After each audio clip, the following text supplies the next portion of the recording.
I'll be here with the dogs. Changes to the agenda. Public comment. Kim? Can't hear you. Yeah, sorry. That mute thing. I was just wondering if somebody on the road crew could come clear the snow at the four corners of Piper and Dale. It's at the corner on the Donny Hart side. I had a near accident on Sunday. I'd like to blame it on visibility and not poor driving of the other party, but I do know the snow is pretty high at that corner, and I don't know if they could see me. But they just turned right into me and into my lane, and it was kind of close. Pass it along. Thank you. Any other comments?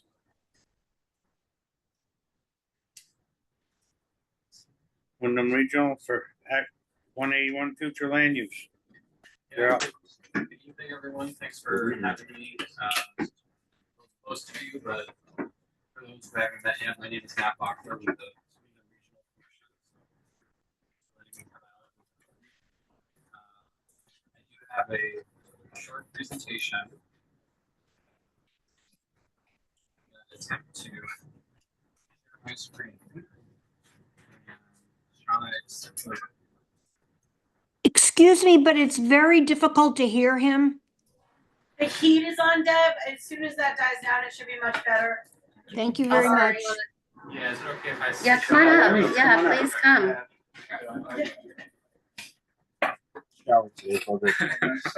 I get a little closer. Yeah.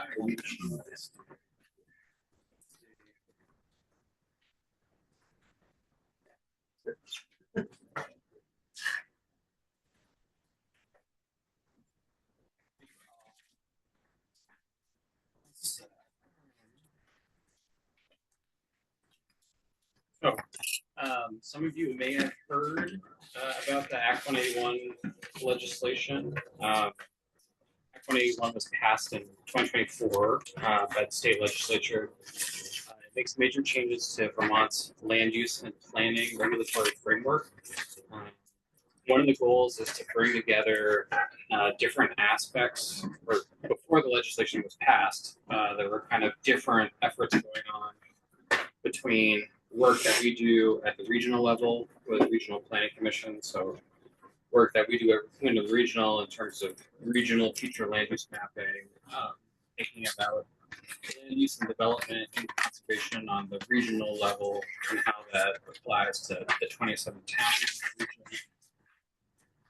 And there was also the state designation program, which Weston has been participating in for the last several years with your designated village center for Weston Village. And then there's also Act 250, which is the statewide land use regulatory and permitting process for projects of a certain size and scale. So those three efforts were kind of happening independent of one another. So one of the goals of Act 181 is to try to create this more interconnected system or framework between those different areas so that at the state level, regional level, and local level, when we're talking about planning for the future for state, region, and communities, there's just more interconnection, and those different programs are working better with one another to achieve the outcomes that we want. And those are continuing to encourage growth and development within our centers, downtowns, and village centers, and working towards protecting rural areas outside of those centers and conserving natural resource areas. So, Act 181, it strengthens place-based regulatory recognition and investments guided by regional and municipal actions. So trying to, with that goal of trying to encourage development in centers and protecting rural areas, how do we make sure that at the state and regional level, we're working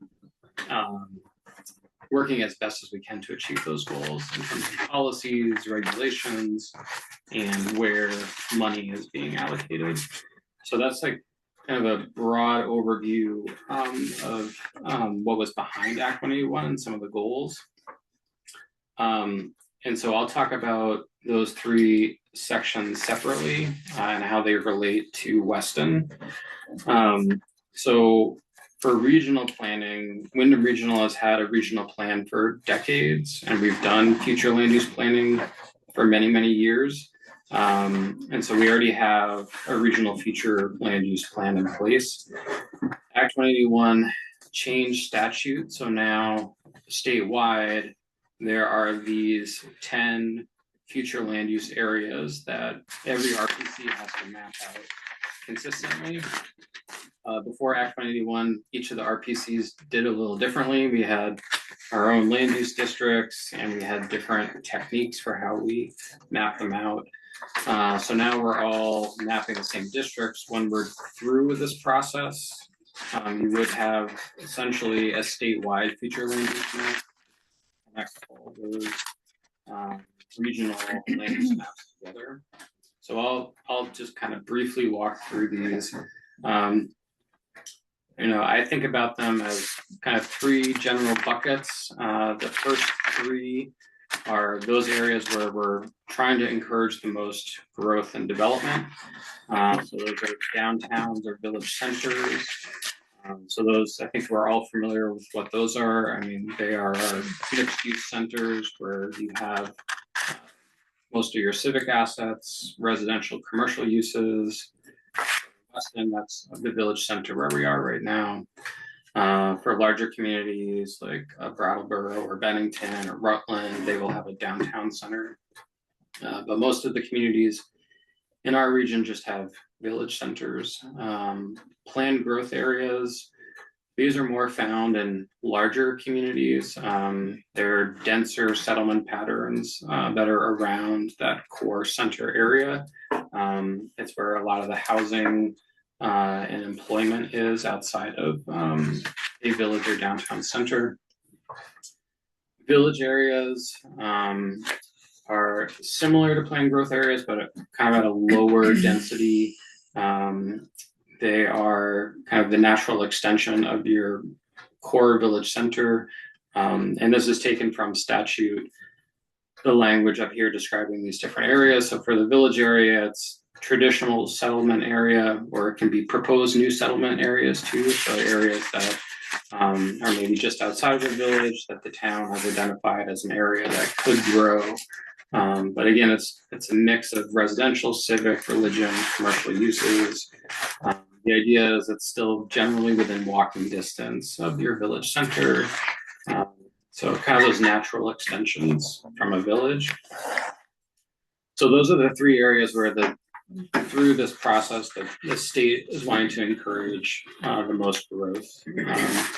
Then we recognize too that there are areas, and Weston, we haven't identified any of these areas in Weston, but in our region, there are areas where there's growth and development outside of a village or downtown center. So enterprise areas are large employment centers, like industrial parks, large commercial centers, resource-based recreation areas. In our region, these are really our 4 ski resorts: Magic, Stratton, Mount Snow, and Haystack Mountain. But in other parts of the state, they might be based around a different resource, like a major lakeshore or something like that. But these are areas that have recreational facilities, but also have like commercial and residential areas too.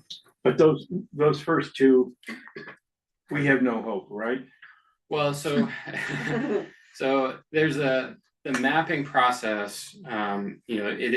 It's a future land use map, so it is looking into the future, but it is also very much based on existing conditions. Yeah, but I'm not seeing a ski area or that in 50,000 square foot warehouse in Weston, right? Right. Okay. That's not Yeah. likely to happen in our lifetimes in Weston. Yeah. And then transition infill areas. These are existing commercial areas that are often along a highway corridor. So You can think of or like Route 100 in Dover is a good example of a transitional infill area where you have commercial development that's outside of a village center that's developed over time. It's often developed in connection with ski resort development. So the idea is to try to encourage those areas to transition to be more mixed use types of developments that allow for residential uses. But again, we haven't identified any of those areas in Weston. And then the last three areas, the statute creates three different classifications for rural parts of the state. After we go through this process statewide, I would say, the vast majority of the state is going to be classified as one of these types of rural areas. So those areas where growth is going to be encouraged are still relatively small geographical areas. This is again what's written in statute for these rural districts. So there's rural general, rural agriculture and forestry, and rural conservation. Rural conservation areas where there are identified natural resources. These are also areas that are already under conservation. So Weston, we know, has a large portion of Weston is already conserved through Green Mountain National Forest or through private conservation. So all those areas would fall under rural conservation.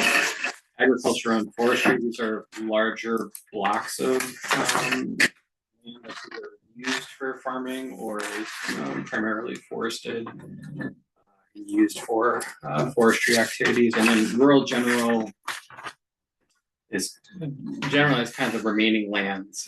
So at rural general, it's a mix of residential uses. There can be some commercial uses.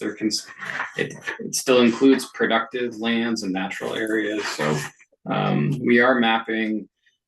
We're trying to map in larger blocks of land and not mapping one parcel one way, the next parcel the next way, the next parcel the other way. So for Weston, and I know this has been shared with this draft map. So we are mapping the entire region. So it's a regional map, but then we're meeting with towns to review the individual maps for each town. So this is the draft map we prepared for Weston. Everything in dark green is rural conservation. We're showing as rural conservation. The lighter shade of green is rural agriculture and forestry, and rural general is yellow. So you can see most of Weston is classified as some type of rural. On the left-hand side, this is zoomed in on your village area. So this is including, the darker pink is identified as village center, and that's based on your existing village center designation that you have through the state. And then the lighter shade of pink on the outskirts of the village center is that's classified as village area. And we can come back and look at this, but I do want to talk just about the implications of this. So like I said, we've had a regional plan for a long time. In terms of, there are implications when it comes to Act 250 and state designation, but there aren't any changes when it comes to how our regional plan relates to your local land use planning. So towns still develop their own town plans, they implement their own zoning. This doesn't change your town plan, it doesn't change your local zoning. There is an Act 250 permit in Weston. We also have, Wyndham Regional has standing in that application, just like the town does. So we do look at the policies in our plan, but the land use plan is not, our land use plan is not regulatory in any way. So, But there are changes, there are implications for Act 250. You may have heard about the new tier system. Tiers, yes. Yep. So there's a lot going on in Act 1, so trying to keep it all straight is challenging, even for me, who's been thinking about this for the past year and a half. But so for the tier system, there's tier 1, and this is where there's the connection between where we want to see growth and development happen and changes to Act 250. So tier 1, these are the areas that we want to encourage growth. So Act 181 either relaxes Act 250 jurisdiction, or in some areas, Act 250 jurisdiction will go away. So there's tier 1A, and tier 1A areas are exempt from Act 250. In our region, it's going to be primarily Brattleboro and Bellows Falls that would qualify for tier 1A. You need to have municipal water and infrastructure and a number of other things that most of our towns do not have to qualify for 1A. Tier 1B exempts Act 250 for residential projects up to 50 units in size.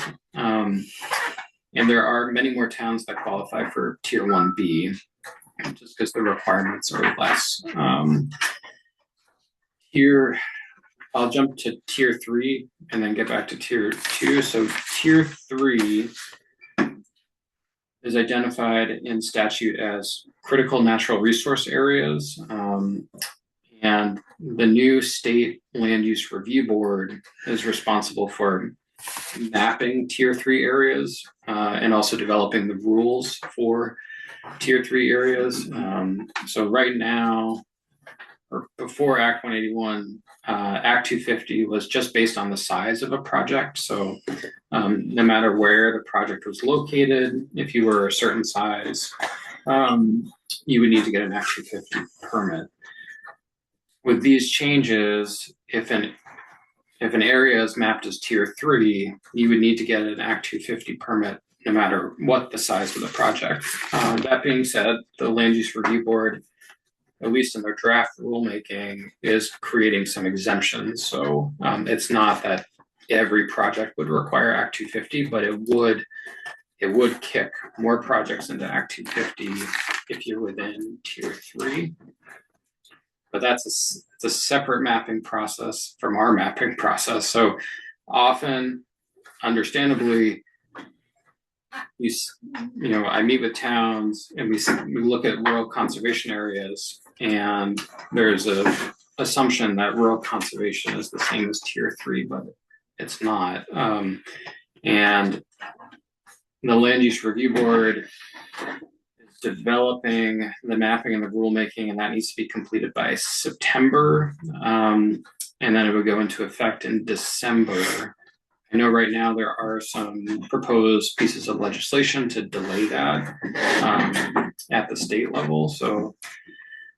But I would encourage you and any members of the public that are interested in what tier 3 means and whether it would impact their property. The Land Use Review Board has a lot of great information on their website. They have the draft map on their website, and you can zoom in to see whether your property would be impacted by that. Isn't that basically like endangered land? So or is that too broad? Well, so in the legislation, there was a number of different things that the Land Use Review Board was asked to look at as potential tier 3 areas, and they've narrowed it down to primary habitat connector areas, headwater areas, and then I think rare and endangered species, like identified rare and endangered species. They looked at a lot of other potential natural resources, and I can't speak for them, but I think part of the rationale was, the state already has requirements for like getting a wetlands permit. Right. If you're doing a project and you're going to impact a wetland, you need to go through a separate process for that. So they decided not to include all wetland areas in tier 3 because there's already a level of review happening for that. So my understanding is they're focusing on areas where there's not already some separate state permitting process in place. But for tier 3, it's still in the process of being developed. So there are opportunities to provide input and public feedback on that. And this is the time to do it when they're developing the rules. And then tier 2, this is also Just to back up. Yeah. Every drop of water in Weston starts in Weston, so we're all headwaters. Well, so it's I mean, that's I'm- correct. I'm not being maybe Yeah. a physicist would say maybe well that's in the corner, but basically it's all headwaters. Does that So it's not. present any difficulties for us or challenges or? So it's true that Weston is right the headwaters of the West River. It's not all headwater areas. It's and I'm not remembering it, but it's a subset of it that's pretty minor. So I think for what I've been seeing is the largest impact in terms of what falls into tier 3 is the habitat connector areas, because those are along roadways generally.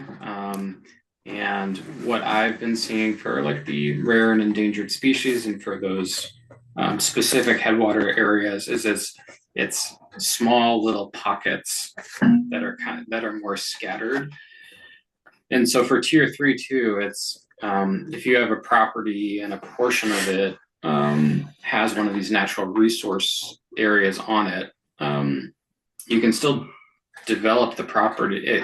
If you're developing the property and you're not anywhere near that tier 3 area, then you wouldn't need an Act 250 permit. It's just if you happen to be developing in the area of the property that has been mapped as tier 3. So, but I would encourage you to look at the draft map that the LURB has on their website. Can we get it? Or you're gonna send us or Shauna a copy of this text here? Yes, I will. That'll- I can share this. Yeah, good. And I can, in that email, provide you with the link to the LURB's website, Land Use Review Board's website. Mhm. We're also. So this is Deb. Could I just ask a question? Yes, Sure. Okay. So Matt, thank you very much. But I'm a little confused. How does the future land use map relate to the previous map that you showed us, relate to these tiers and responsibilities? Yeah. So thanks, Deb. That I think should be a good segue for me, actually. So, so our map only relates to tier 1. So the map that we did does not relate to tier 2 or tier 3, and it relates to. I'll zoom into this. So for tier 1, so Weston is eligible for tier 1B, both for your village center and village area that we've mapped. It's entirely up to the town if they want to opt in to tier 1B. You have zoning and subdivision bylaws. Although the town doesn't have water or wastewater infrastructure, you have what's determined by state data as adequate soils for on-site septic systems in your village area. So, so you would be eligible for tier 1B. I have a question. Yeah. Sorry. No. That's okay. No, that's okay. Okay. Go ahead. Just I don't know if you want to wait into the questions into the end. No, I think there's so much information and it's pretty dense that I think it's good to just Okay, jump great. in. Okay. Yeah. Thank you. Tier 1B, it does, I mean, so it does apply to us as a town, but aren't we mostly tier 2? You're mostly tier 2. So, But only because like the Yeah. tier 1B, Yeah. that is an exemption for permitting that would be under Act 250, correct? And that's only if there were 10 acres that someone decided to buy and then put 50 houses on. So it's only, yeah, so for tier 1B, so most of Weston will be tier 2. We don't know what will be Right. tier 3 yet. There's at least draft mapping, so it's really only village center and village area. The dark pink and light pink that would be That would- eligible for tier 1B, and it's 50 units on 10 acres or less of land. Up to And 50 units. up to didn't 50 they say? units. So Yeah, 5 units so 5 units, right? counts. Yeah, it would be exempt, and Or- it's the area, the tier 1B, the eligible tier 1B area is relatively small, and is for the most part already developed. So it's, I wouldn't foresee significant development happening in that area. But one reason to consider tier 1B is and it's the town's decision, is for if the town is wanting to support residential development and housing in the village center, it does send a message that the town is supportive of trying to bring more housing in by doing that tier 1B exemption. So it's just the village center, not the village area. So it would be the village center and the village And area. village area, Yeah, those two. So all of that areas. beige or whatever that color is that I can't really see. But Yeah. All the Yeah. pink. Oh, the Yeah. pink. I'm It sorry. would be Just the the dark pink. pink and the The light pink, pink. gotcha. The rest of it That's is not the rural. yeah. The beige is the rural, okay. And Yeah. so I have another question. Got it. How does this all play out between the different tiers when it comes to like the DRB and the planning commission and Mhm. zoning and bylaws that are being rewritten? Yeah. So Not to make it complicated. yeah, so this really just relates to the regulation and permitting at the state level. Okay. So everything that's happening at the local level would not change. So any project within a tier 1B area would still need to follow whatever rules are in place at the local level for zoning and subdivision bylaws. It's just if it qualifies, For a it would larger be project. exempt from Okay. Act 250. So Okay. it just removes that state level of review and permitting, which can be an additional hurdle or barrier for But all of our development. local stuff still exists. Yeah, and so it doesn't, Local and zoning. yeah, all the local zoning still exists. And you don't have to change anything in your local zoning to qualify for this. And it's also a decision you don't need to make a decision about tier 1B tonight too. Right. So I it's, have several Understood. questions for you. Yeah. Weston is roughly 23,000 acres yeah. between the state, federal government, Mhm. Weston Prairie owns. Add in all the conserved land and stuff. Yeah. We're probably 65% conserved. Yeah. And then if you take in the floods area. Yeah. There's not a hell of a lot of room left, but Yeah. doesn't anybody learn from other places' mistakes? When you start Mm. packing people into like 50-unit hotels or condos and stuff, Mhm. you end up getting neighborhood problems, people fighting. Not good problems, and so that causes a need for a police force, which a Mhm. small community can't afford. Doesn't anybody learn from other mistakes that they make in bigger cities where they force people together? Yeah, and I think that it's important to just keep in mind that this doesn't change your local zoning, and what we're doing, our regional mapping doesn't impact your local zoning, and Weston can continue to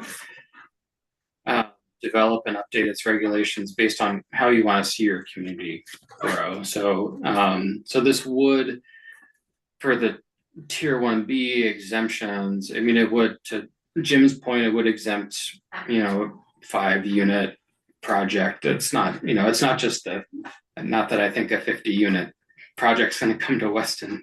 Anything is possible. But Anything's possible. Yeah. What I'm But, saying is we've yeah. got so much conserved land already. Yeah. And if you take the zoning regulations we already have, Yeah. it's pretty near impossible to get anything going in this town. You Yeah. won't bring any industry into this town. Yeah. And they've Yeah. locked up any natural resources pits such as gravel, they've zoned them such. So Yeah. I'm not sure why this is even worth discussing. Yeah. I have another question. This is because Act 181 is updating Act 250, it then gave you guys a required mandate to come and start doing remapping of the land use, Mm-hmm.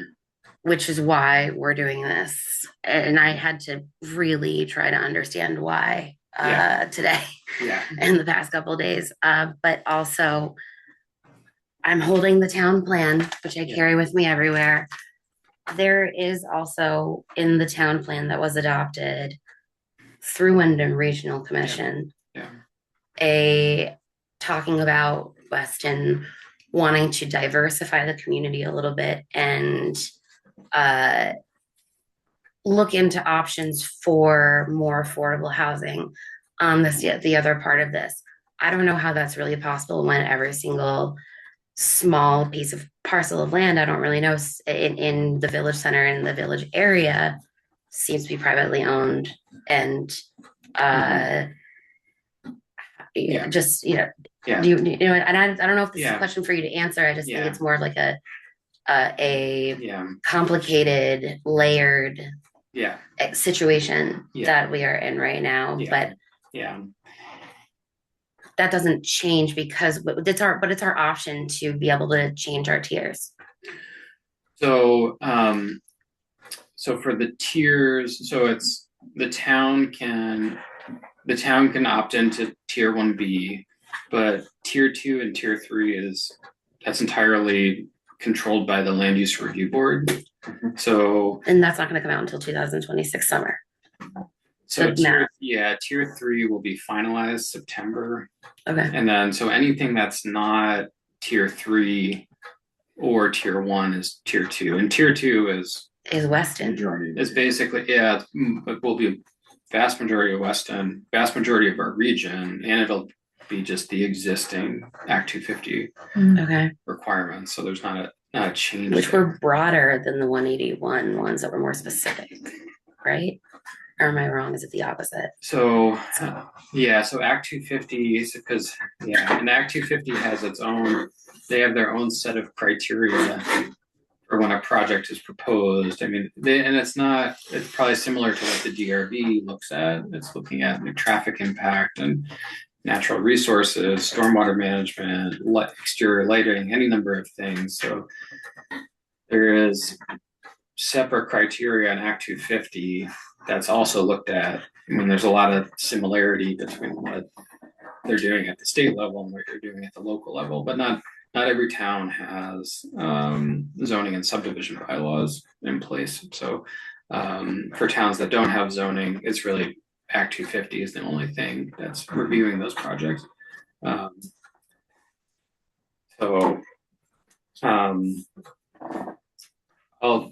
keep going. I have a couple more slides. I just wanted to talk about how Act 21 relates to state designation program. So Act 21 also changes the state designation program. So now we just have 2 state designated areas, centers and neighborhoods. So for Weston, so all existing village centers become centers.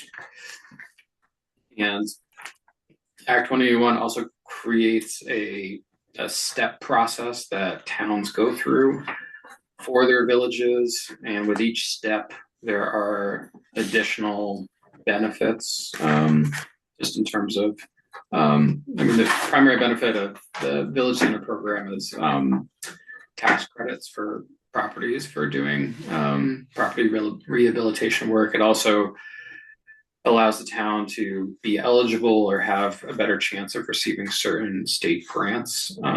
But every existing village center, just it becomes an intermediate village. So for Weston, your village center, there's nothing you need to do. You automatically transition into that program.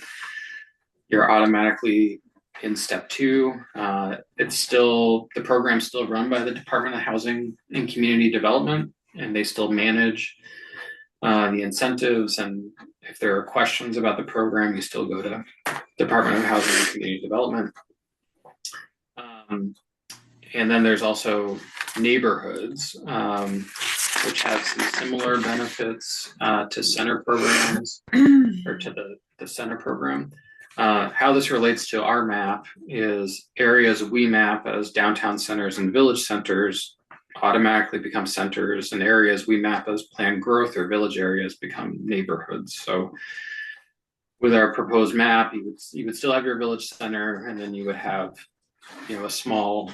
some small neighborhoods around that village center. So the dark pink would be a center under that state program, and the lighter shade of pink, the village area, would be a neighborhood under that program, the state designation program. So that's how these things relate. And for some towns don't have a village center yet, and so through this process we're mapping those for the first time. Our regional plan now will go to, it's now required to go to the Land Use Review Board, the same board that's working on the Tier 3 process. The Land Use Review Board will need to approve our regional plan.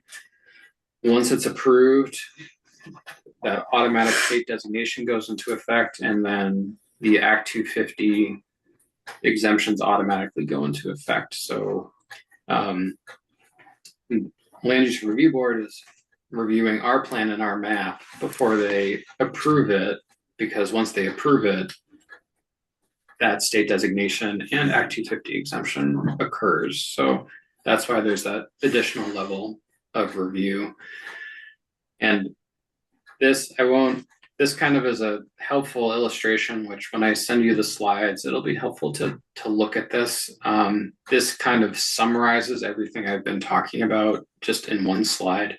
But it shows the regional future land use categories at the top, and then how those relate to state designation and also to Act 250. And you'll see Tier 3 is not up here because there's not a connection between Tier 3 and the mapping that we're doing. The last thing I wanted to touch on is housing targets, and I think I only have maybe 20 minutes on your agenda, so there's just a lot to cover, so I appreciate the time. For housing targets, this is also recent requirement under the 2023 Home Act.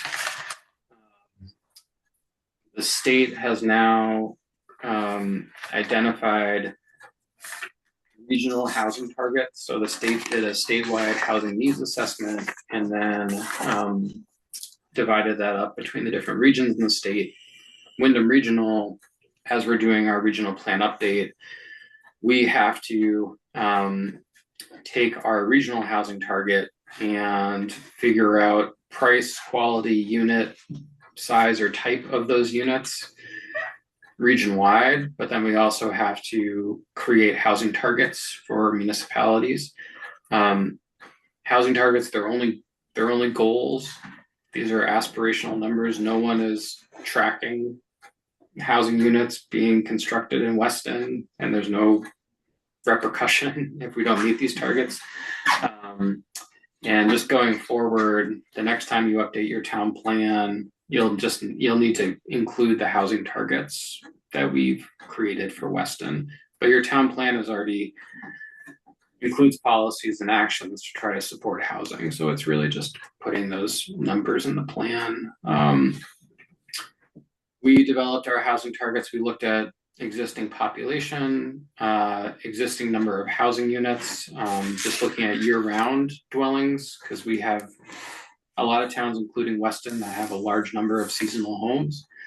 So we just looked at year-round housing units and then whether or not a town had public water and wastewater to support higher levels of development. So for Weston, housing targets are on the lower half.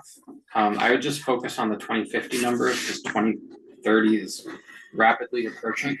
So for 2050 for Weston, and it's a range, it's 74 to 144 units. But if you break that down on a yearly basis, that's really 3 to 6 new housing units per year. Is that Which full-time or so that's mixture of part-time and full-time? so that's year round, but no one's tracking it. So it's the challenge is a house could be built tomorrow and owned by a year-round resident for 2 years, and then someone from out of state could buy it, and then in 5 years it could go back to a year-round resident. So sometimes homes stay seasonal long term, but sometimes there's back and forth between these. It's just total number of housing units, but again, no one's tracking it. The table on the upper half of the screen, those are our regional housing targets. So you can see quite a range between lower and upper. For the upper range, 15,000 units. A lot of housing units. Yeah. Yeah. Yeah, but the numbers are a little bit deceiving there because Yeah. if I'm somewhere near correct, Yeah. the average township is somewhere around 45,000 acres, and we're half of that. Yeah. So Yeah. for us to have roughly a 1% Yeah. of that growth in houses, Yeah. in reality, Yeah. we're a full-size town, we'd be looking at a 2% number there. Yeah, and we did it just using these factors, so looking at population and housing units and infrastructure available. Again, because these are just aspirational numbers. We didn't honestly. I didn't want to spend too much time on it. And we have towns like Athens and Brookline, very small too. It's just you could really get into the weeds on it. Okay, Yeah, from this point now, yeah. I understand your point. Yeah. All sizes. Towns are different sizes. And just to give you a sense of, so our timeline. This is the last slide I have. Is so we were doing phase 1. We were just working on mapping last fall. We're meeting with towns to review the future land use maps. That'll be happening into the spring, and then we're going to have a draft completed by spring, summer. We have to submit a draft plan to the land use review board for comments, and then once we get comments back from them, submit our plan in the fall. We're required to complete it by December 31st of this year, so it's a deadline in statute. So in meeting with towns, let me just go back to this slide. So, I welcome any feedback that you have this evening. I know it's a lot of information to cover, so you can also follow up with me on feedback. I would focus on the village center, village area, and focus on whether the town is interested in Tier 1B. The rural land use classifications, again, they don't have any impact. They don't even impact the Act 250 jurisdiction. And our regional plan will be used in the same way that it has been used. So it's really just a policy framework. That will then be referred to by you and all the other boards, like Vermont Housing and Finance Agency and the 4, 5. Sorry, just in when our plan is reviewed by those agencies. No. So like when this plan, Yeah. the state housing wide like map, Okay. that is Yeah, going to be used as yeah. a reference, correct? Yeah. So right. So areas that we've mapped as those areas that are most suitable for growth, those are the areas that will have the strongest impact in terms of investments from the state. Yeah. So When you say investments from Yeah. the state, are those like grants or like you're gonna build a energy assembly plant up at the Priory or? no, it's more grants and I think it's still kind of being determined, but for certain infrastructure grants there might be priority given to areas that are mapped as like a village center, for example.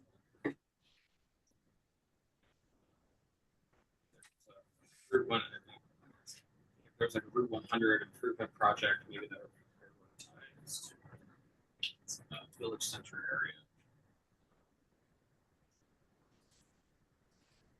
But the town, so also the town should consider Tier 1B question. The town, you're not voting on approving this map, and we want to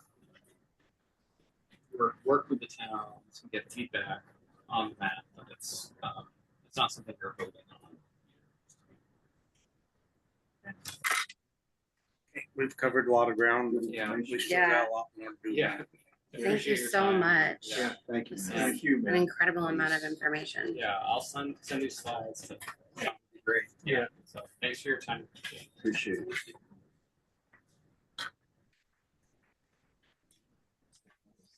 I was just texting Kim being like, how do we turn off the thermostat? I'm dying. Yeah, I can't, yeah, I'm breathing. It's in her office.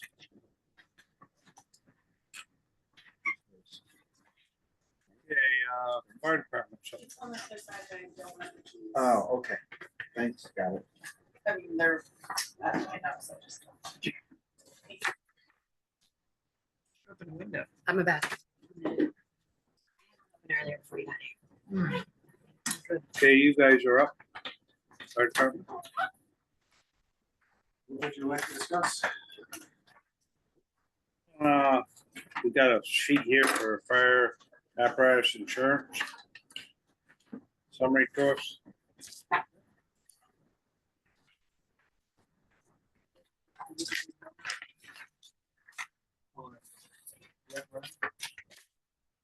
Insurance for the apparatus. As far as replacement costs? Yeah. Saw Sean the email earlier. There was a bunch of them. Yeah, I got them. Yeah, do you mind handing those out? Over there. Oh, over here? Yeah. Designed by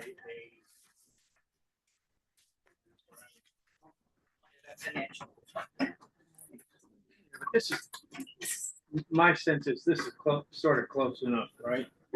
I mean, to make the decision. Because we're basically, Matt. Thanks, Matt. We're placing a bet here. Yeah. And, it's $120,000 over 10 years, extra expense. So I'm asking myself, would it be smarter for us to be putting $10,000 a year or $12,000 a year into a reserve fund to buy new equipment and say, we're betting that you're not going to drive any of the pumper tankers off of a cliff or,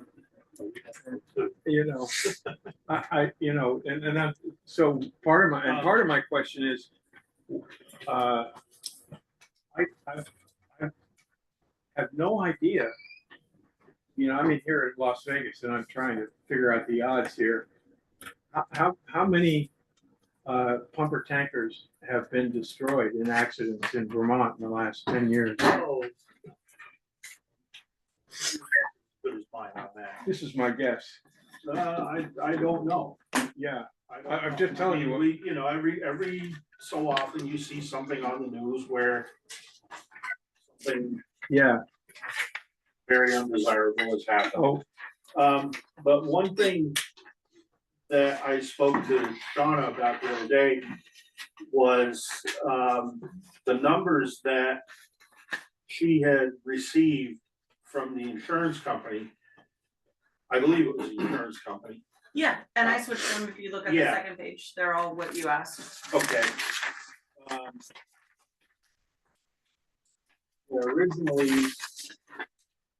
yeah, okay, they have been adapted, because, originally they said that the pumper was listed at like 500,000 replacement cost. And, it's more like the 1.1 million that's on the sheet, so those have all have been correctly adapted.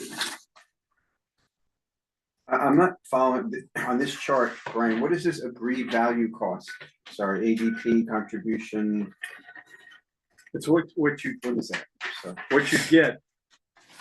If, with the insurance, yeah, that's what they pay you 8,000. if it's destroyed. Oh, no, that's No. how much we No, pay. that's how much Per month. it averages out Wasn't that between the the three. agreed value? Cost new? So that's what they would pay us with our current insurance versus if we got this other insurance and upgraded it to Brent to get full replacement. Is that the idea? Or is this a agreed value cost? Is this a combination of all three, what it would be covered for all three of the vehicles? Yeah. And then that's it broken down. Sorry, what was it? It's, So it's, Agreed value cost, yes. and the new price would be for that one truck, the 2008 cover truck, per month would be $8,377. Oh, I see. That's what we're paying. I got you. That's not what we're paying, that's what we would This be is, we'll paying. be paying. I got you. Right. This is bringing us to the 12. Got it. Correct. Okay, sorry. This is What just we breaking pay down right to now 12. is 1,100. Okay. Got it. Thank you. Right, it's 1103 right now for each truck. What is the life of a pumper tanker? Depends on, I understand it depends. Give me a rough, is it 25 years? Is it 10 years? We had been on, I believe it was a 20 or 25-year Replacement? replacement. if I remember right, Brian, after 20 years, you're supposed to get tested once a year for the pumping capability. And if they meet the pumping capability, they give us a certificate for another year. That's quite possible on that, but I think for the department, I think we had tried to rotate vehicles out, like it was either every new one every 20 or 25 Yeah, years. somewhere in that It area. might have even been 30 years if we didn't. Yeah. I mean, there again, it all depends on A lot of factors, shape, Yeah. condition. Availability of replacement parts. If you know, if a truck gets to be 30 years old and they don't make a lot of replacement parts, well, if something breaks down, you're SOL. The other thing too is you could, well, as we're finding out with the town truck, you know, you could place an order today and it'd be 2 years before you see it. With fire apparatus right now, because of the monopoly of a few large groups, which KME has been swallowed up by. Right now, I know Lynn Hall has a truck coming this April from Pierce. They ordered it 4 years ago. result of PE consolidating all of that. It's the creation of this artificial demand, but a truck ordered today or a year ago that was $700,000 is now 1.1 million. Yeah. They just keep scaling up. So I think that's part of the concern in terms of replacement value from our side is looking at this escalation of costs and making sure that we're not left high and dry with current market values or prices on replacement. Do you guys have any idea what the depreciated value of those 3 units is? I don't Not know. exactly, no. Also, did I mean, Denny's, that's something we'd have to have I imagine if an insurance adjuster come in and look at. I would. Well, assume. the insurance company can tell you, don't they? Because they must have a depreciated value because they're making a quote on it, right? So they're going to pay you something. Yeah, and there's brokers out there So you that could buy ask and them. sell equipment, yeah. they've gotta have some inventory price lists. Yeah. Get you in the ballpark. The other difficult thing is that probably well over 90% of the fire equipment that's out is all custom built. It's not like going to your average Ford or Chevrolet dealer and seeing what they have on the lot. But again, I'd be really interested to know what the depreciated value, in other words, if we stick with, let's find out. I thought those were the numbers we started with that you have provided, Sean. Yeah, they were. That's what the insurance company thinks they cost. What they're worth, yeah. did you say that after 20 years, a pumper taker needs to be certified every year? Is that what you said? That's back when I was involved, things have changed since then and they're always changing the rules. So this one in I wouldn't 2000, bank on okay, so this one from We 2004. go through annual inspections and testing, to make sure things are up to snuff. Yeah, It's also a diminishing returns as they get older, they require more and more maintenance, they get more expensive to maintain. We had a pretty good rash of repairs this past year. It was a pretty good bite out of our budget, a bit of a spike in terms of kind of an average annualized cost. We were north of $15,000 this year just on truck maintenance. yeah. So that was nearly double what we normally spend on truck maintenance. And I'm not saying it's gonna just jump to that level every year, but I think we'll see a gradual increase in that trend over time as these trucks start to age out as well. It's pretty characteristic of them. but this, if we decide to do this 15,523 per year, it would only matter if the whole thing was totaled. It doesn't go towards like it doesn't like. Oh, no, there's no. Yeah, maintenance. Right, there's nothing like, it's just No. if it's totaled and, This would so it would just be to, replacement, yeah. okay. And so what if you drove over a culvert and it collapsed and you tore the rear end out of the thing, that you'd file a claim, right? It's not total, but you would file a claim. Right. It's not like you're uninsured. Well, that's what I was wondering, is this a separate policy or is there still you need a regular insurance policy on top of this? Right. So are they gonna pay you full replacement value for the rear end that you left back in that culvert? Or is it just if it's completely totaled? It's a question we don't know the answer to. Yeah. Yeah. Because otherwise we have to have two policies. You Is have this to- comprehensive or is this just Right, that's just the word I was the looking for. replacement? Yeah. Okay, it kind of looks like, there's Yeah, we some got some research homework to do. Yeah, we have a little needs research to to be do. done, so. We'll be the first. And these ones are that really good questions, We don't fully understand the insurance scheme. Yeah. We're paying that down. Good luck if you do. Yeah, thank you. So, I'm why sorry, don't wait, some wait, more wait. research? I'm sorry, you don't understand the insurance between the town and the fire department? Sean and I, we've been going back and forth looking at the town has an umbrella $2 million policy. I think we have a much better idea now than we did even a couple of months ago. She had sent over, all the policies and some of the additional riders and whatnot. No worries. But it's been a bit of a mystery as to what's insured in our building, what's insured on our apparatus. So up until very recently, we had a very murky picture of what coverages we did and did not have. And coming out of the flood, I don't think we saw really anything aside from the FEMA money, which is why I was asking, when did some of these policies become effective? Because we could have availed ourselves at least of the 25,000 additional content rider that was there. And we had no knowledge that existed at the time, because we could have used it, quite frankly. Yeah. So I think it's good, whatever the outcome of this decision, that we get a better understanding of what is and what isn't covered and how than we've had in the past. It'll help all of us make a much better informed decision. Absolutely, and I think you're getting all of these questions from us because $12,200 annually is a lot. But Jim, I think Jim framed it correctly in that,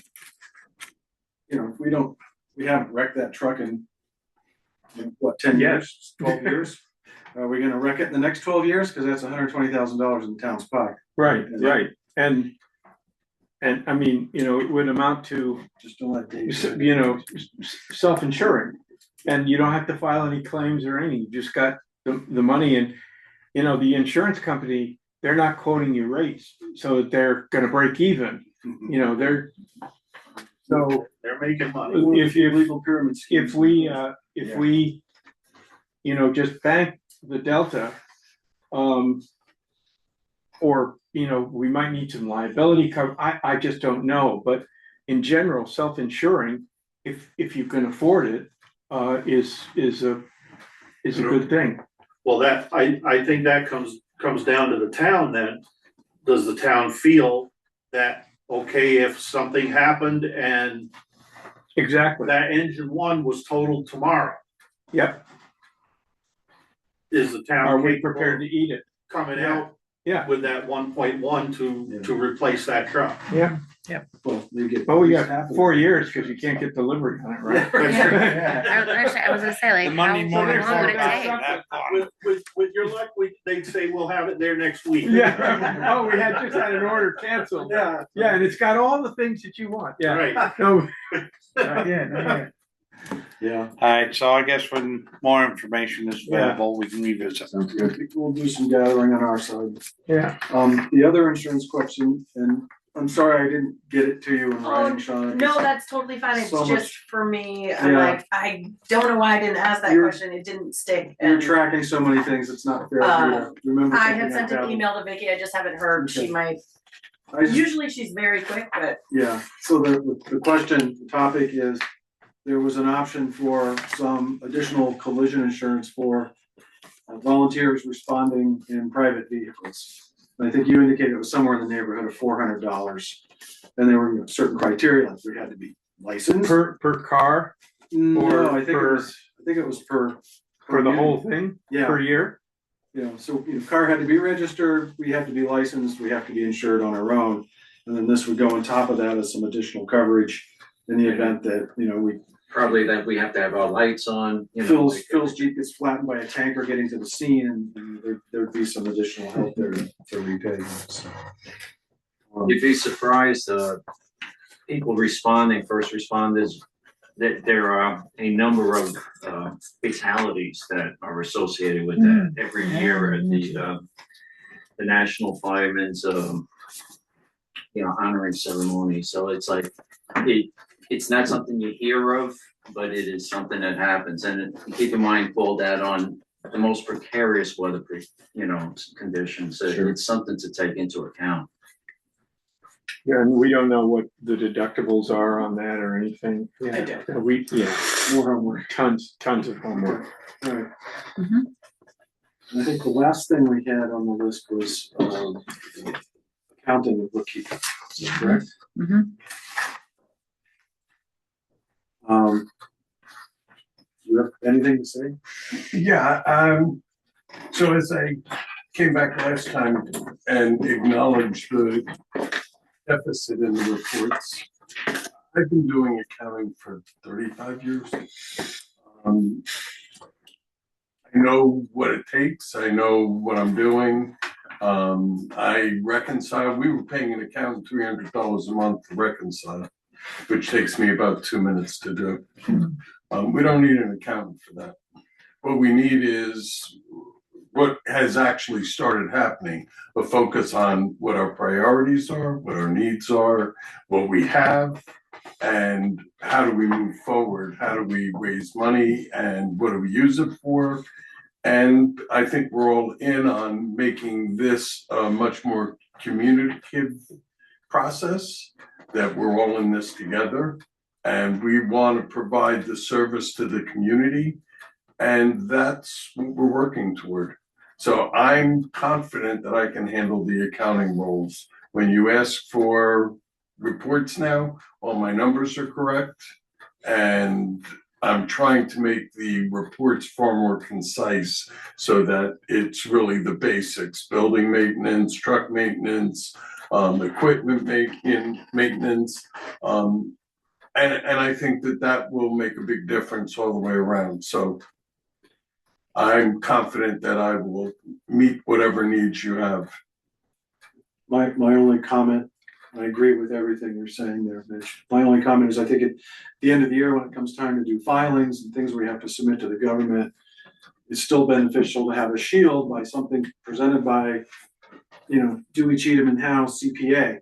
So that if there's any kind of problem or risk of penalty, we've got some liability insurance in front of us with that firm providing the cover for us. So we may look at, an annual tax preparer or some other type of year-end accountant. And it's also good, Which is something we had done on a regular basis anyway. and it's also good just to have other eyes. And I have no problem. Checks and balances. My reports every month details exactly everything that was spent, as well as all the invoices that I'm paying. So there's no question as to, do I cheat them and how? You can see I'm paying them. My wife's firm was Bowditch and Dewey, and their nickname was Dewey Cheatham and House. Yeah, right.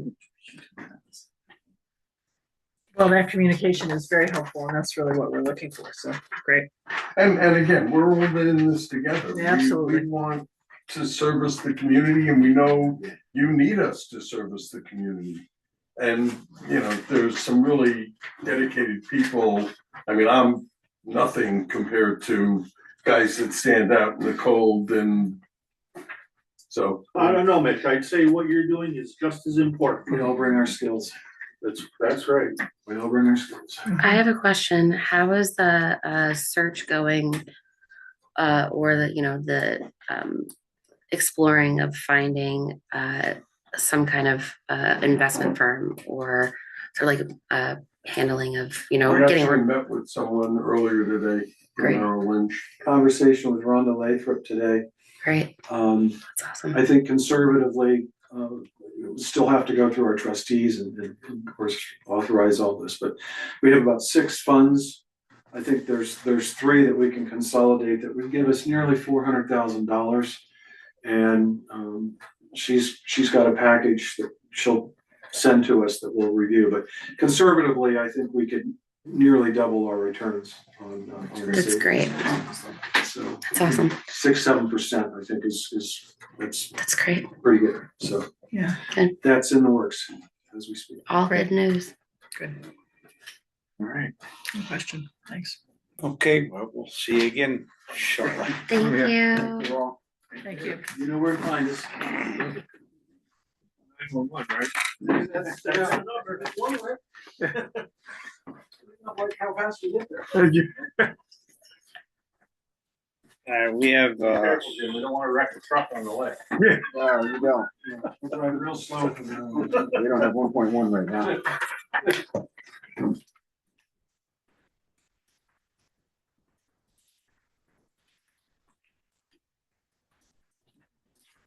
rich standards.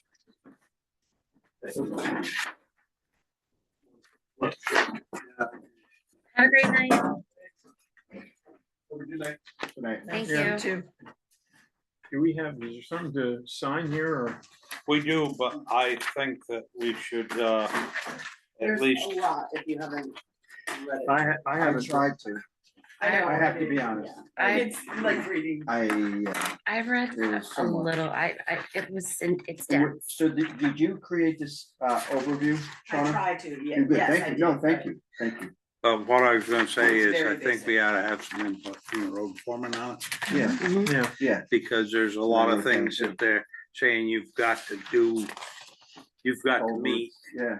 and as you know, well, money, but also sometimes somebody sitting behind a desk in Montpelier is gonna say, well, we do this, this, and this, and it's not humanly possible. Right, right. No, I wrote down the same thing. I said, where's our road foreman on this?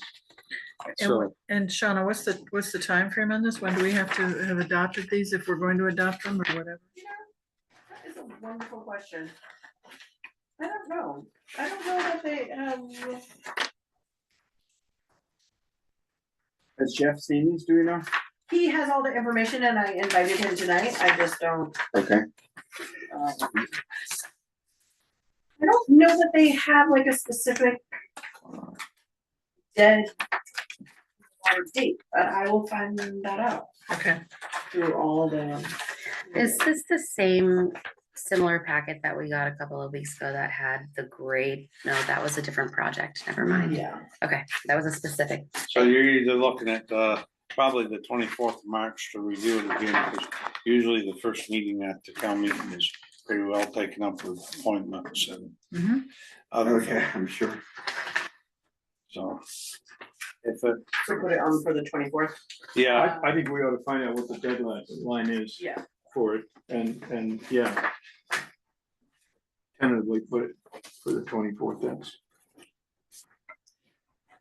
all right, you got a delinquent tax package, the first meeting of the month, anybody got any questions on it? Sorry, that is the last. I don't think there's much in there that. It looks we pretty can similar to the last we saw, Yeah. doesn't it? I mean, I feel like I didn't pull out the other one to compare it, but the big ones are still the big ones, right? So I guess we have, The bottom of the. can we assume that things that are on here still from 2023, there's, I guess, just one, There'll right? be a year there someplace, Brian. Yep, yeah, there's a summary at the end, right? Yeah, so But can we there's, assume that that is, what are, like, when do we go to litigation on that sort of thing, or when do we? it's the same. It's Well, basically, we review it and if the tax collector comes in and says, I'm having a problem with X, Y, Z or whatever, we discuss it and decide whether she needs legal help or avenue on it. But right now, there's a couple we're gonna eat some money on because of their FEMA buyouts And they're on the sheet, okay. Yeah. and then there's 3 or 4 that are tied up in the states, which we can't do Yeah, I anything remember about. Which saying is that. the one that you're talking about. The one is in state, okay, thanks. And should be going to probate. Which is that one? That would The be, number is. beginning of Second from the bottom. 2023. I think. Oh, This You one? know second that? from the I bottom believe and it's then got- Yeah, Yeah. something like that. second grouping, the Yeah. last one in the second grouping. Oh, yeah, both of those. Both of those, right? Yeah. Okay, Yeah, it's got the it, same okay. thing. Okay, that answers pretty much the Yeah. question I had. Yeah. So I move that we say that we've looked this over and thank you very much. You know, that's- Is Is that a motion? that's- Yeah, Is that an estate that's tied No. up? it's being worked on. Okay. And Well, I'll second that non-motion. Mhm. Well, what happened? There was a motion. Sorry. That we, just to You're say, I don't seconding- think we need a you're motion. seconding that We need- motion? yeah. I don't think- We made a motion to say we read it. I think we And so read it. moved. Yeah, right, exactly. Okay, number 9 is, you. Only minutes. The special town meeting. Yeah. Not to look at the minutes, but just to see the outcome of it, yeah? Yeah, this is great to have the stuff Review like of this. town meeting. So I do have a very limited timeline. very like, Can I just say that I thought that meeting was terrific? yeah. Yeah, Sure I was. was really Me too. pleased that there were that many people there. Me I was pleased that and so many people spoke up. Yeah, people, And they heard and each had- other. Yeah, they listened to each other. It was Yeah. respectful. I thought, I thought that came out very well. So I'm glad that we did that, and It I'm was glad we really made the decision. encouraging. Yeah, Yeah. exactly. It made me It feel was the like, right decision. We're by all not means. reviewing the minutes, we're just made me reviewing feel good about the us. meeting Oh, together. Like what would happen, and then there's this little timeline. okay, well, we've got to, there was talk previous to this special town meeting of having I think it was building design committee. Design build committee, Yeah, it's in here. the actual grant approval, I don't think this is exactly right, but the actual grant,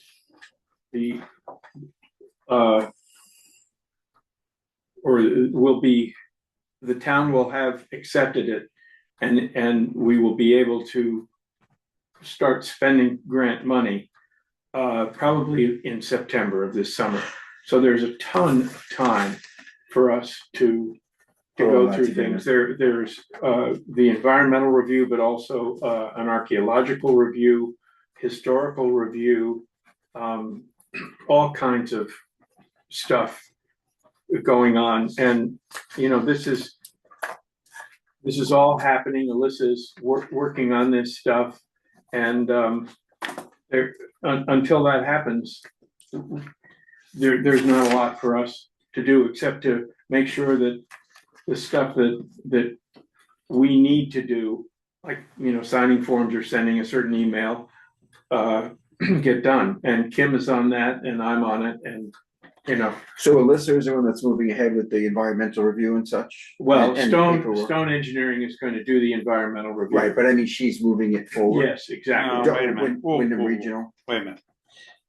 We've still got to decide what we're gonna do about that. From what I've read, we've got to put it out to bid. That's being worked on now, and I don't have, there's not a clear answer as far as I can tell. Maybe Yeah. it does and maybe it doesn't. Yeah, the email is. Okay, but relatively clear. you're asking, you made the statement that Stone Engineering was gonna do the environmental review. As the grant has been written, that they're gonna do it, but we have to figure out whether we're gonna put this. Even the Okay. environmental review out to bid.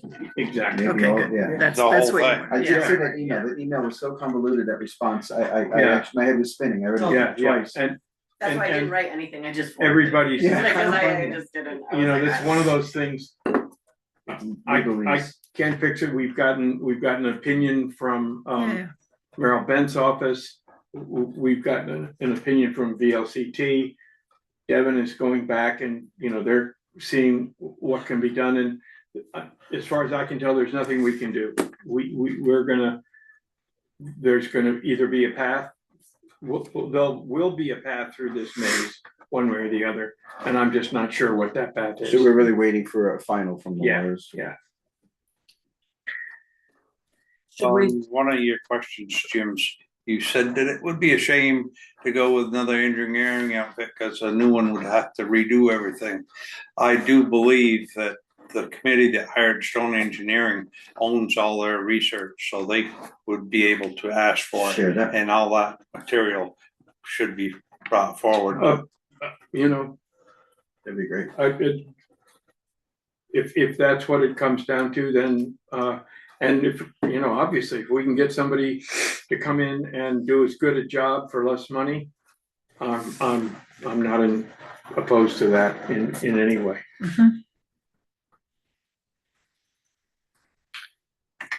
All right, the other thing we've got to decide is, where's the money coming? We don't have to decide that right away. I think we've got to. Well, there's no requirement that we make that decision. I That's thought what we I had hear. to promise them that we had a firm letter of commitment Not. by that- sometime in March. March 16th, I I believe. don't think so. No? That's my understanding. Okay. And I've asked Alyssa, specifically for the wording, Mhm. and I said my preferred wording was that we would either we would commit the $670,000 either from town reserves or from a tax exempt bond. And she said, sit tight on that. We don't have to do anything. So again, I'm a little confused, but there's no urgency on her part. So that's what I'm going with.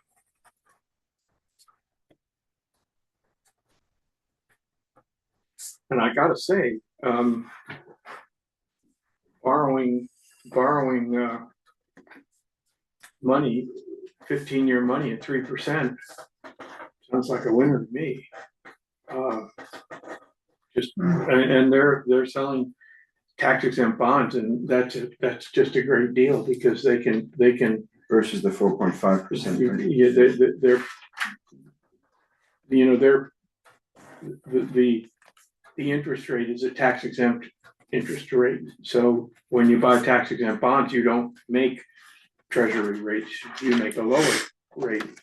And the people who buy those have, they're in the top tax bracket, so that has a lot of meaning to them. So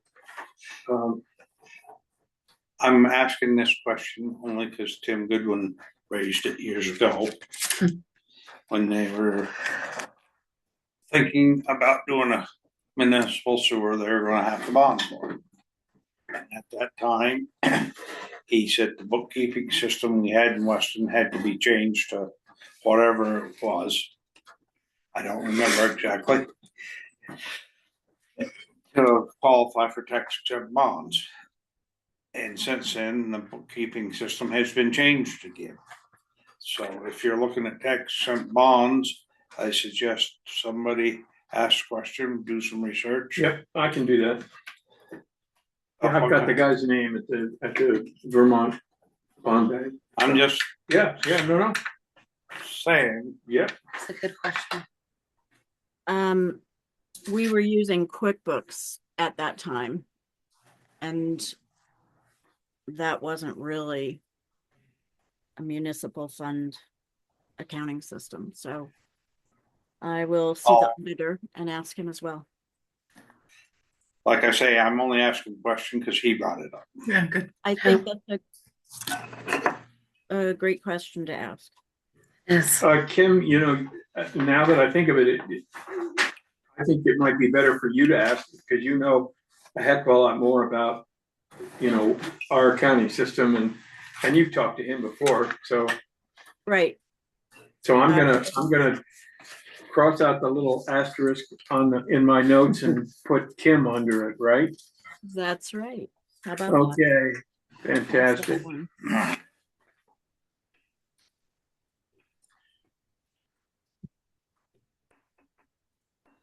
When this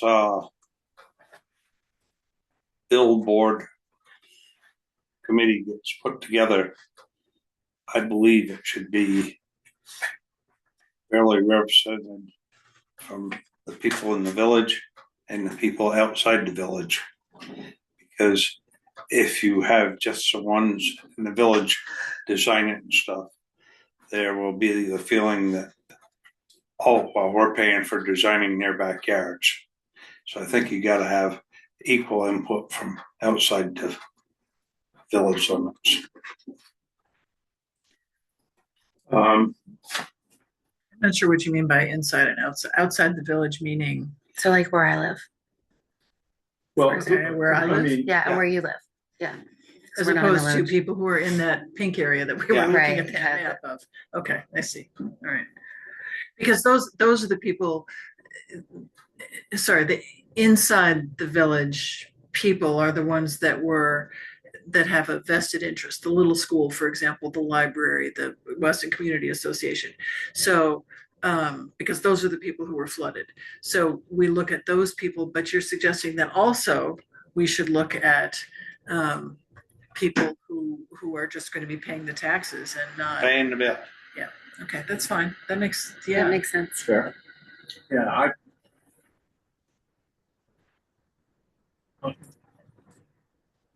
there's that, and, you know, there's sort of 8 entities, 8 or 9 or 10. If you know, the little school and the homeowners, the theater company, historical society, um, the Ladies of the Green, library, yeah, theater. And I'm, part of me wants to keep the number fairly small, and, you know, I wonder how many people it would take to represent the rest of the town. So all that group are taxpayers as well. So I don't know, but let's Yeah, talk, I don't know talk if we can more go about it. equal numbers, if you're suggesting equal numbers of outside and inside, because then you're gonna end up with 16, 20 people, right? Yeah, I think it's something we should keep in mind, because it, Yeah. you know, how many people need to represent the theater company? How many people need to Well, represent? I'm talking about one Yeah, I for would each think. one of those entities. So it's a lot of One entities. one person with a alternate. So if they're out of town, they, you know, there's an alternate who will show up who's sort of in the loop. But some of those people could do double duty too, Yes. That's right. represent more than one group. What do you think about asking that gentleman, I can't remember his name, Shauna, the engineer? It's on the list. Great. It's on my list. Yeah, he's on my Linda list. turned- Jeff Lennox. Linda Thank you. turned to me Yeah, during I the just, meeting and she said he needs to be on yeah, my list. I thought he would be great. Well, let's, you know, this is something that we don't have to nail down right now. But I think everybody should maybe keep a running list Yeah, of what we yeah. think might be the right thing, and then we Right. can just all come together with a list. I mean, Right. I started because I have no memory. So anything more to review on the special town meeting?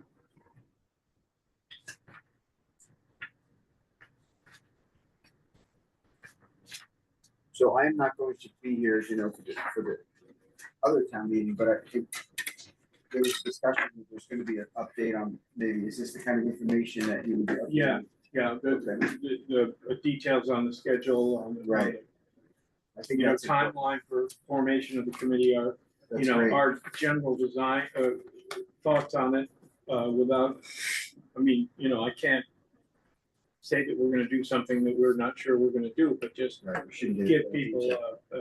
because a lot of people have said, well, okay, we've accepted the grant now, right? Now what? When does work start? Yeah, when does the work start? Yeah. And that's not the situation. Yeah, so that would be great, to Yeah, just that's- like a rough timeline, maybe, I don't know, not even this detailed, that would be right?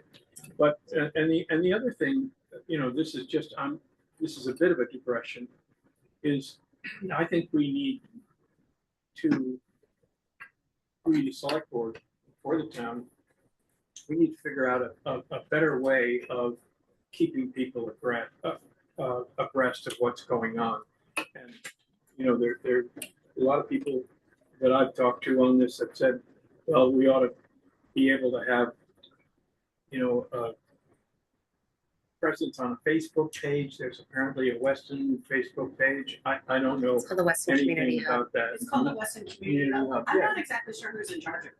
I don't either, but it's been suggested.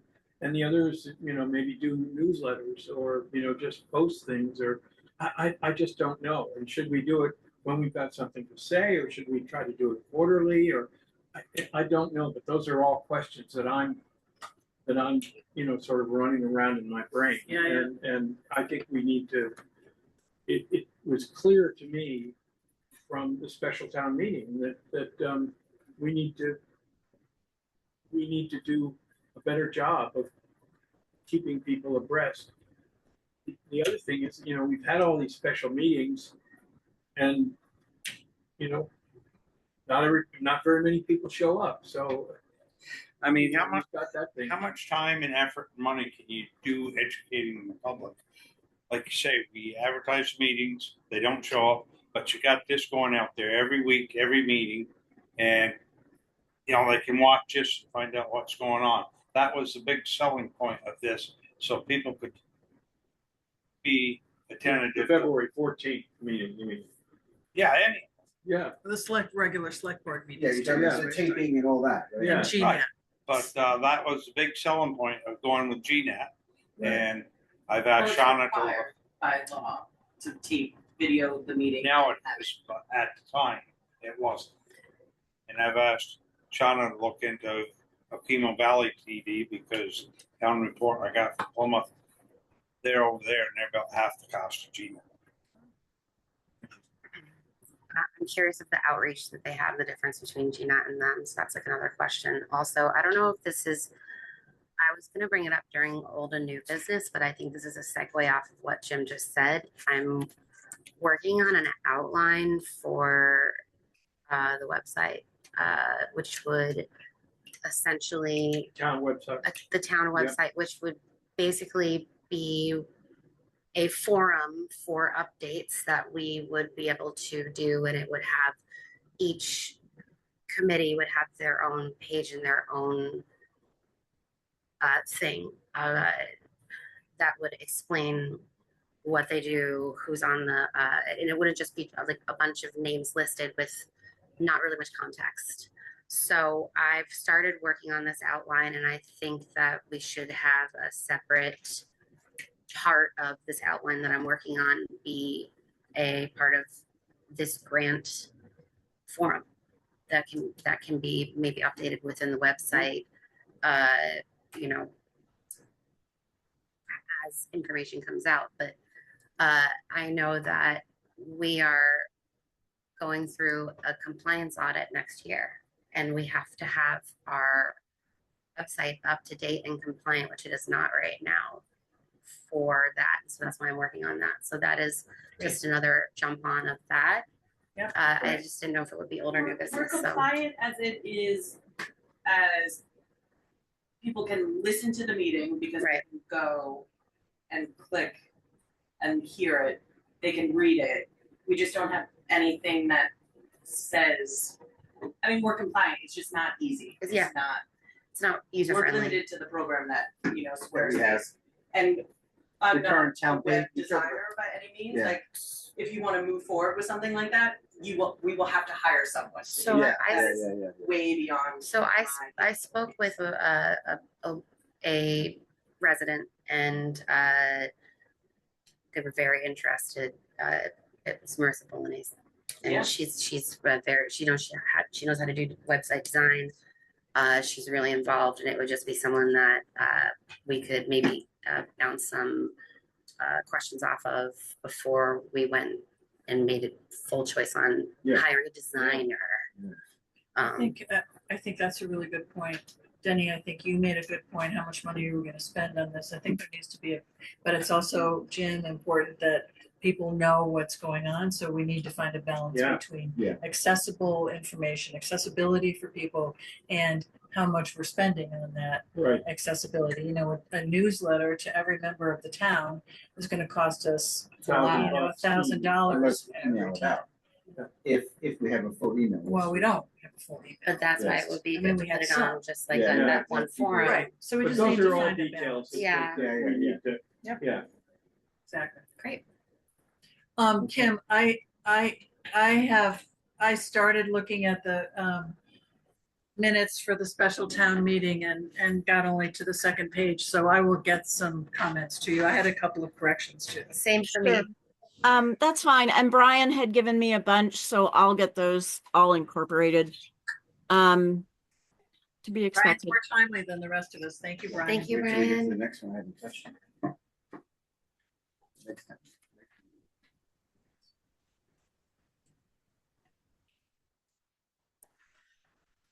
I get two shirts. All right, so are we reviewing the minutes of the February 10th meeting? This I haven't looked at yet.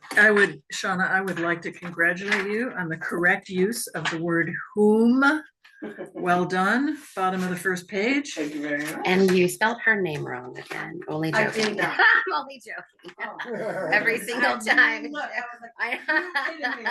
I was waiting for Linda to be like, and you spelled my name wrong again 5 times. No. I was like, oh my. That's so funny. I move we approve the minutes of the last I'll select second. board meeting. My heart is beating. Further discussion?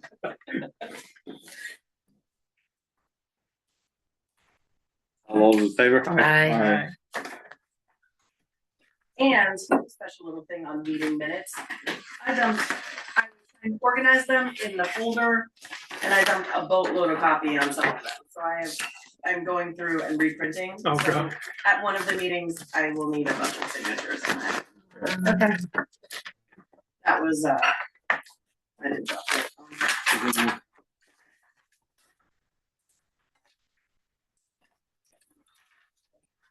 So we have, table number 4.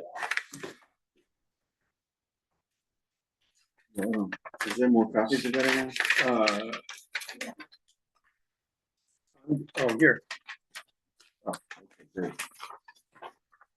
I'm gonna move approval of payroll check warrant report number 4 in the amount of $12,877.12. I second. Questions? Discussion? Aye. Rest it is. Aye. Aye. The rest of you.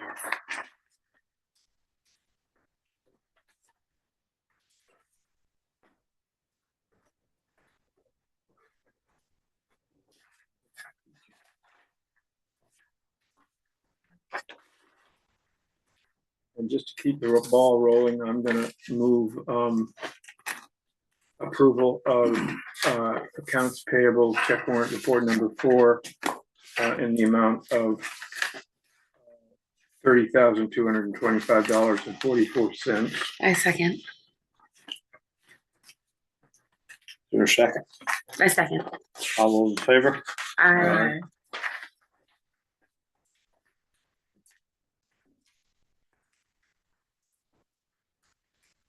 Now, we've got some questions on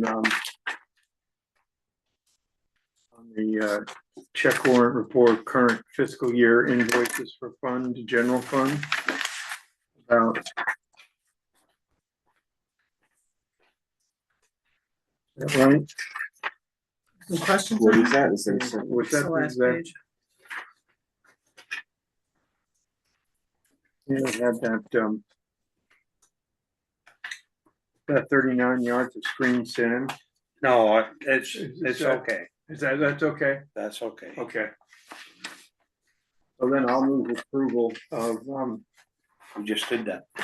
no, This is, Nope. no, this is a different one. It's another one.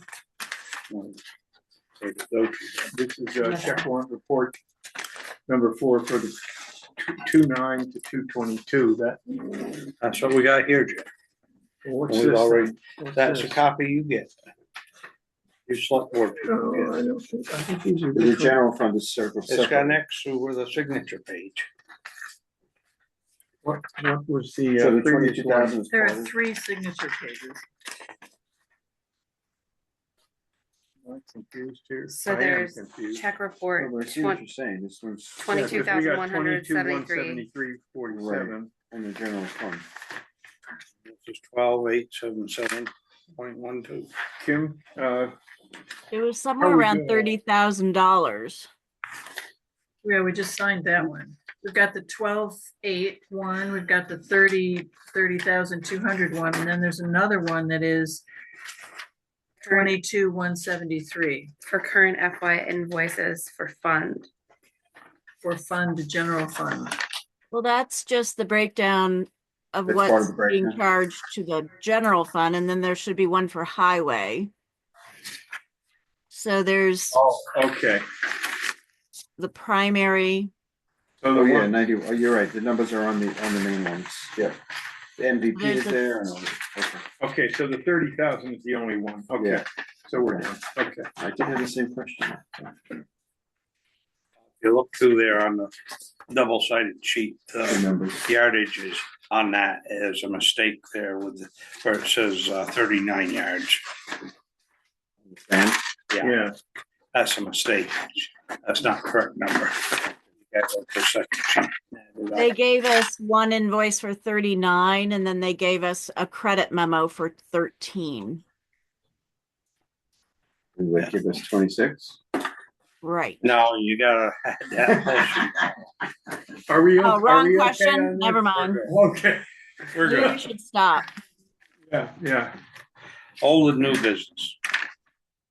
I would just confirm what I mentioned that before the meeting started, that I spoke with Natalie Boston again regarding the lighting at the bakery and the concern of the neighbor.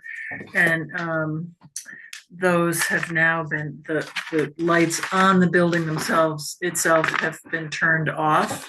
The pole lights are still on, but those are fairly dim. Yeah. So I okay. would think that, That's great. Yeah. so I would think that the neighbor should be Satisfied. satisfied. Did Thank we you. share With the date screening. opening at all? Did that come up or no?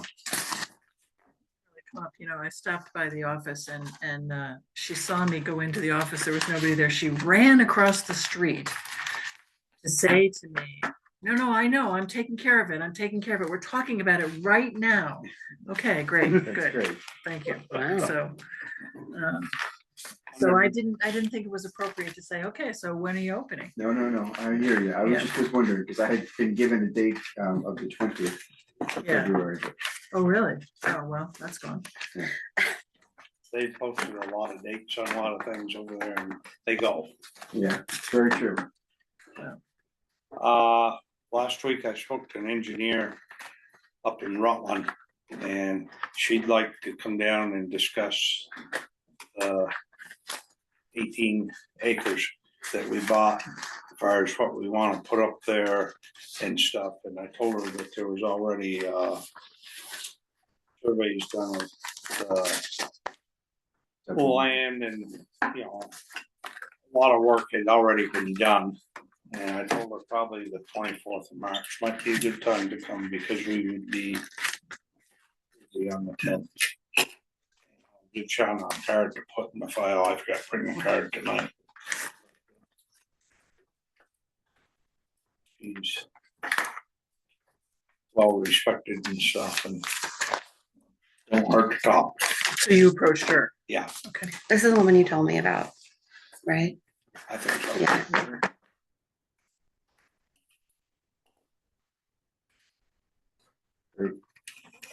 Excellent.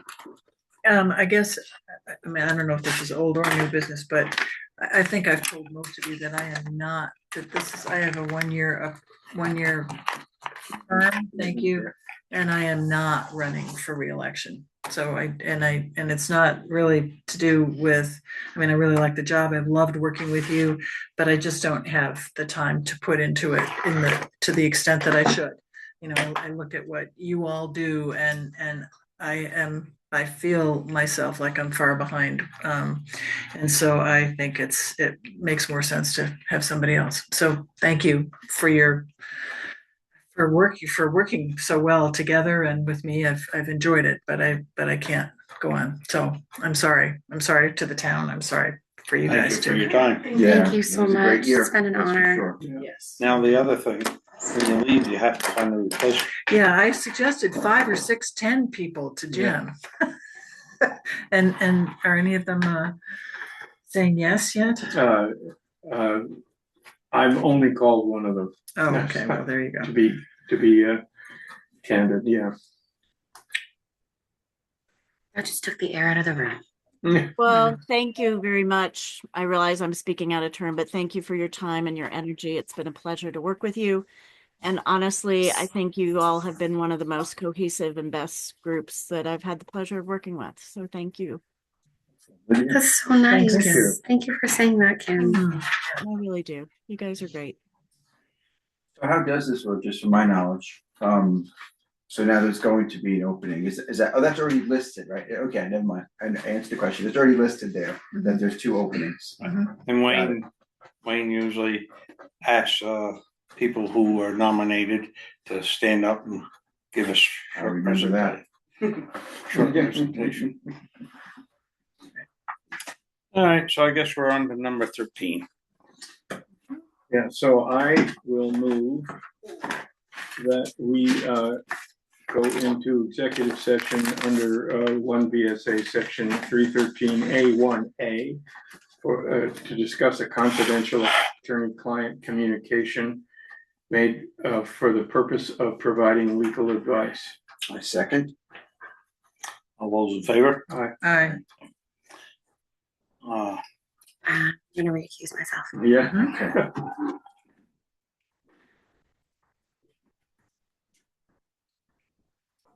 Actually, does she need to even stay in the building? No, I think everybody can go home now. We'll shut off the lights. Don't we have to go Come back out of it. into? We'll come out of executive session Okay, great. and, Good. I can, Good job. okay, now are we muted? Nope. It's, Unmute myself.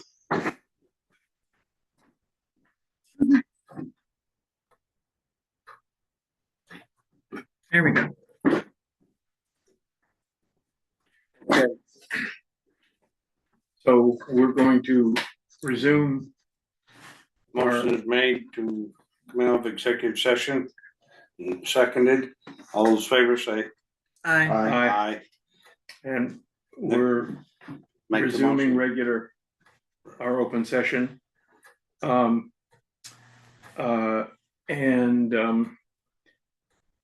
I'm going to move that we consult with the town attorney regarding follow-up.